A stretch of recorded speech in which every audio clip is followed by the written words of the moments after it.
শাস্ত্রমতে শ্রাবণ মাসে ভগবান শিব ও মাতা পার্বতীর পুনর্মিলন ঘটেছিল, তাই শ্রাবণ মাসকে শিবের মাস বলে।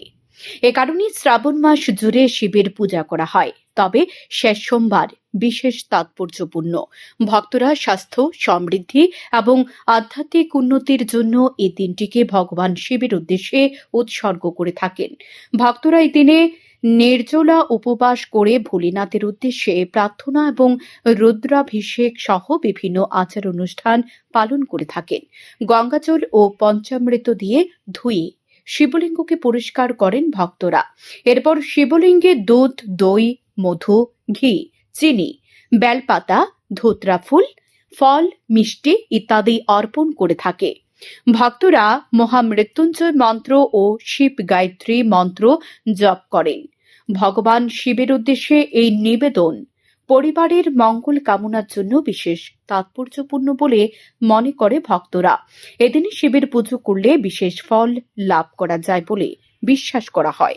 ভোলে বাবার মাথায় জল ঢালতে যাচ্ছি। প্রতি বছর শ্রাবণ মাসে এই উৎসব পালিত হয় এবং আজকে ভোলে বাবার জন্মদিন, জন্মোৎসব আমরা পালন করছি।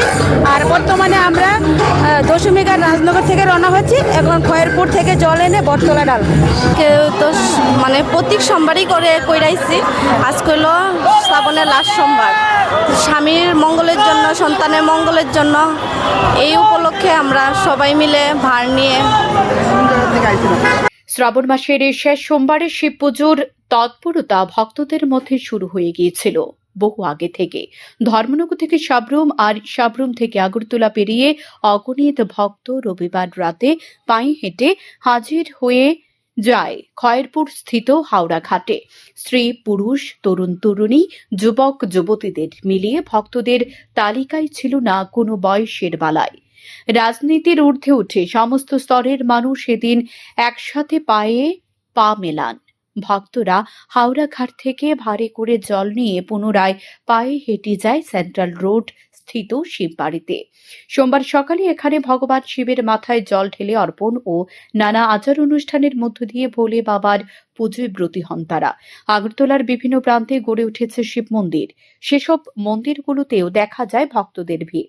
যারা বয়স্কের, ভারী কিংবা অন্য কোনো অসুস্থতার কারণে আগরতলায় আসতে পারেন না, তারা নিজ নিজ এলাকায় শিব মন্দিরে দেবাদিদেব মহাদেবের পুজোয় ব্রতী হন।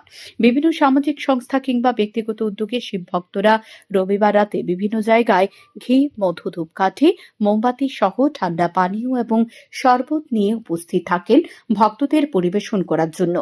বাজানো হয় স্বনামধন্য শিল্পীদের গাওয়া শিব সঙ্গীত। এটা ভগবান আজকে শিবের প্রতি আমাদের আবেগ, ভালোবাসা, বাবা ভোলানাথের প্রতি আমরা শ্রদ্ধা জানাই। আজকে নিজেরকে ভগবানের প্রতি সমর্পণ করছি। যে মানুষ যদি চায় তাহলে তার সব কাজই সফল করতে পারে। যেমন আপনারা অনেকেই জানেন, আমার বাবা ভোলেনাথের কাছে একটাই প্রার্থনা, যেন গরিব, দুস্থ, অসহায় মানুষের সেবা করতে পারি। এই জন্যই আজকে আমি বাবা ভোলেনাথের দরবারে এসেছি। শ্রাবণ মাসের শেষ সোমবার ভগবান শিবের পুজোকে কেন্দ্র করে সকল অংশের ভক্তদের মধ্যে ব্যাপক উৎসাহ লক্ষ্য করা যায়। সর্বত্র নেমে আসে উৎসবের আবাহ। শান্তন টিভি।